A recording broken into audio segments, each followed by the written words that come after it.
ਤਾਕਤ ਵਾਸਤੇ ਮੈਂ ਤੁਹਾਨੂੰ ਇੱਕ ਨੁਸਖਾ ਦੱਸਣ ਲੱਗਾ।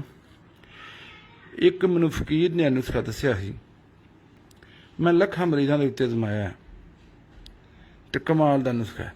ਤੁਹਾਡੇ ਸੌਦੇ ਨੂੰ ਇੰਜ ਟਾਇਟ ਕਰ ਦੇਗਾ ਜਿਵੇਂ ਅਸੀਲ ਮੁਰਗੇ ਦੀ ਧੌਣ ਨਹੀਂ ਹੁੰਦੀ, ਇੰਜ ਟਾਇਟ ਕਰ ਦੇਗਾ।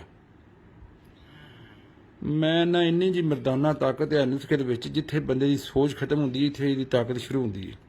ਅਜ਼ਾਫਰਾਨ ਨਹੀਂ ਹੁੰਦਾ। ਇੱਕ ਮਾਸ਼ਾ ਰਾਤ ਨੂੰ ਦੁੱਧ ਦੇ ਵਿੱਚ ਸੱਟ ਲਓ, 5 ਗਿਰੀਆਂ ਬਦਾਮਾਂ ਦੀਆਂ ਕੁੱਟ ਕੇ ਸੱਟ ਲਓ, ਉਹਨੂੰ ਚੁੱਲ੍ਹੇ ਦੇ ਉੱਤੇ ਰੱਖ ਲਓ, ਜੋ ਅੱਧਾ ਗਲਾਸ ਰਹਿ ਜਾਏ ਵਿੱਚ 1 ਚਮਚ ਸ਼ਹਿਦ ਦਾ ਤੇ ਪਾ ਕੇ ਤੇ ਪੀ ਲਵੋ, ਬੜੀ ਤਾਕਤ ਜੀ। ਤੇ ਜੇ ਨਹੀਂ ਪੀ ਸਕਦੇ ਤੇ ਫਿਰ ਅਲ ਸਊਦੀਆ ਦਾ ਛੁਹਾਰਾ ਜ਼ਾਫਰਾਨ ਕੈਪਸੂਲ ਇਸਤੇਮਾਲ ਕਰੋ। ਅਲ ਸਊਦੀਆ ਦਾ ਛੁਹਾਰਾ ਜ਼ਾਫਰਾਨ ਕੈਪਸੂਲ 10 ਬੰਦਿਆਂ ਜਿੰਨੀ ਤਾਕਤ ਪੈਦਾ ਕਰਦਾ ਜੀ। ਤੇ ਟਾਈਮ ਇੰਨਾ ਲਾਂਦਾ ਹੈ ਕਿ ਤੁਹਾਡੀ ਸੋਚ ਜਿੱਥੇ ਖਤਮ ਹੁੰਦੀ ਉੱਥੇ ਇਹਦੀ ਤਾਕਤ ਸ਼ੁਰੂ ਹੁੰਦੀ ਜੀ। ਟਾਈਮ ਬੜਾ ਲਾਂਦਾ ਜੀ ਆਹ ਕੈਪਸੂਲ ਜਿਹੜਾ।